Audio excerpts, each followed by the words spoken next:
And in the mail was a pamphlet, a booklet from Lou Sullivan in San Francisco, and it's called Information for the Female-to-Male Cross-Dresser and Transsexual. And there was a handwritten note in it saying that he thought some people who came here might want to read it. And so I certainly wanted to read it because it's the first thing I ever saw that had anything to do with me as an FTM. And so I read it in 2 hours, and his phone number was in it, and I called him up, and I went and I met him. Within 2 weeks, I flew out to San Francisco because he was the very first FTM, besides myself, that I knew even existed. Where are we? What are the things you want to leave us with? Well, as I said in the beginning of the tape, last year I was diagnosed with AIDS. I feel an urgency to have this story told so that I don't have to feel that I'm going to die and there's going to be more female-to-males coming to the gender clinics and being told that there's not such a thing as a female-to-male gay man and it can't be done and you can't do it like they told me. I want the gender profession to know that it can be done and it has been done, and there are others out there that feel the way that I do. What was meeting Lou like? It was funny on my part because I wanted to make sure that I presented totally male. And I was wearing facial hair at the time, and I put on like military army khakis and like this camouflage jacket, and I had a knife in my belt. I was like, and I had boots. I had these paratrooper boots, and I had a hat. I just totally wanted to like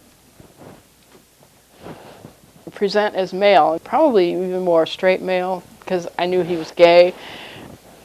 I don't know where all that came from, but that's how I dressed. And I knocked on the door, and I just didn't expect that Lou would be like he was, because he was really small. He must have weighed like 98 pounds, and he was skinny and frail and short, and he had his little t-shirt on and a pair of pants, and it was amazing. I was like, I hope I didn't scare him or something, but I wasn't prepared, you know, at all, because he was totally gay, and I didn't have a concept that FTMs could be gay, because all I had was my own context, and I'm heterosexual, so I didn't. So he had these huge cages, and he had these exotic birds, you know, macaws and big multicolored parrots, and he had all this photography on the wall. He was very gay in his surroundings. His surroundings were very lifestyle gay. And so like I was a bit uncomfortable, I think. I don't know, because I thought, well, this is like me, but it's not like me.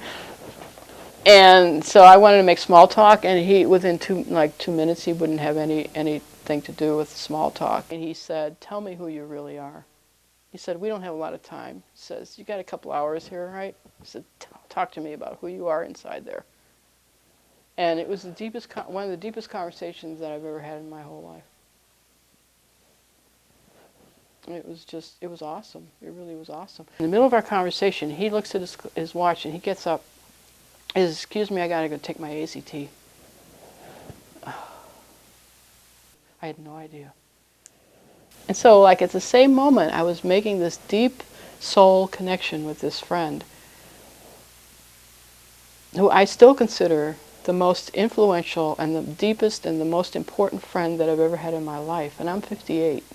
At the same moment I was making this deep connection, he was basically telling me, "But you're not going to have me very long." It was heartbreaking. It really was. It was heartbreaking. Because at the time, you know, like I knew the clock was ticking, and so I just had to really then have as much contact as I could with him while he was still alive, living out here 3,000 miles away. So a lot of phone calls, a lot of mail.